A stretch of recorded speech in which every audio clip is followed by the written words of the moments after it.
पाकिस्तान ने ऑपरेशन गजब लील हक नाम से एक बड़ा सीमा पार सैन्य अभियान शुरू किया है, जिससे अफगानिस्तान के साथ तनाव में तीव्र वृद्धि हुई है।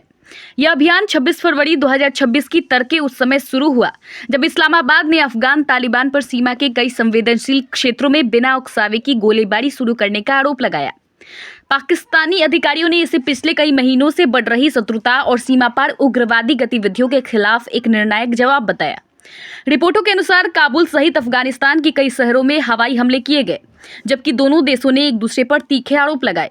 यह घटनाक्रम हाल के वर्षों में दोनों पड़ोसी देशों के बीच सबसे गंभीर टकराव में से एक माना जा रहा है। आखिर ऑपरेशन गजब लील हक क्या है? पाकिस्तान द्वारा शुरू किया गया ऑपरेशन गजब लील हक, जिसका अर्थ है न्याय के लिए क्रोध, एक व्यापक सैन्य अभियान है जिसे कथित अफगान तालिबान ठिकानों के विरुद्ध चलाया जा रहा है। पाकिस्तान के सूचना मंत्रालय के अनुसार यह अभियान तब शुरू किया गया जब खैबर पख्तूनख्वा के चित्रल, खैबर मोहम्मद, कुर्रम और बाजौर सेक्टरों में सीमा पार गोलीबारी की घटनाएं सामने आई। पाकिस्तान के सरकारी प्रसारक ने दावा किया कि सशस्त्र बलों ने काबुल, कांधार और पंक्तिया में तालिबान के प्रमुख सैन्य ठिकानों पर समन्वित हवाई हमले किए।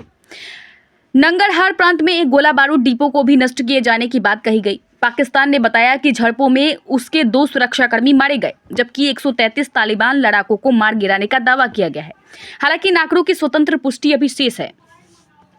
यह नया टकराव हाल के दिनों में बढ़ती सीमा पार झड़पों के बाद सामने आया, जिसमें शामिल है पाकिस्तान ने पहले भी अफगानिस्तान के अंदर हवाई हमले किए थे। इस्लामाबाद का दावा है कि ये हमले पाकिस्तान में हुए आत्मघाती हमलों से जुड़े उग्रवादी शिविरों को निशाना बनाकर किए गए। अफगान अधिकारियों ने आरोप लगाया कि नागरिक घरों और एक धार्मिक स्कूल को निशाना बनाया गया, जिसमें महिलाओं और बच्चों की मौतें हुई। तालिबान ने 26 फरवरी 2026 की रात बड़े पैमाने पर जवाबी कार्रवाई की घोषणा की। काबुल में जोरदार विस्फोटों की आवाजें सुनी गई, जबकि पाकिस्तान के उत्तर पश्चिमी सीमावर्ती इलाकों में भारी गोलीबारी की खबरें आईं। पाकिस्तान ने पुष्टि की कि खैबर पख्तूनख्वा में सीमा झड़पों के दौरान उसके 2 सैनिक मारे गए और 3 घायल हुए। तालिबान प्रवक्ता जबीहुल्लाह मुजाहिद ने दावा किया कि कई पाकिस्तानी सैनिक मारे गए और कुछ को बंदी बना लिया गया, साथ ही कुछ सैन्य चौकियों पर कब्जा कर लिया गया।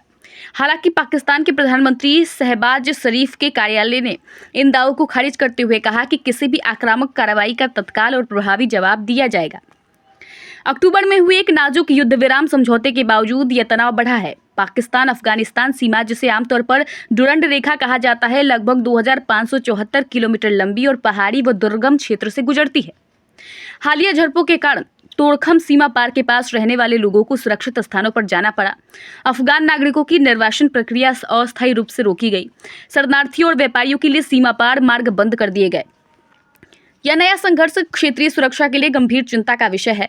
पाकिस्तान का आरोप है कि अफगानिस्तान स्थित उग्रवादी समूह सीमा पार हमले कर रहे हैं, जबकि काबुल बार बार अपनी संप्रभुता के उल्लंघन का आरोप लगाता रहा है। इसमें मुख्य प्रभाव हुआ है सीमावर्ती क्षेत्रों में अस्थिरता में वृद्धि हुई है, व्यापार और शरणार्थी आवाजाही में बाधा, व्यापक क्षेत्रीय संघर्ष का खतरा, कूटनीतिक संबंधों में तनाव। ऐतिहासिक पृष्ठभूमि: अफगानिस्तान और पाकिस्तान के बीच सीमा विवाद ऐतिहासिक रूप से जटिल रहा है। डुरंड रेखा को लेकर लंबे समय से मतभेद रहे हैं और तालिबान सरकार इसे औपचारिक अंतर्राष्ट्रीय सीमा के रूप में मान्यता नहीं देती। 2021 में तालिबान की सत्ता में वापसी के बाद से सीमाई झड़पों में वृद्धि देखी गई है। पाकिस्तान लगातार अफगान क्षेत्र से संचालित कथित उग्रवादी समूहों के खिलाफ कड़ी कार्रवाई की मांग करता रहा है।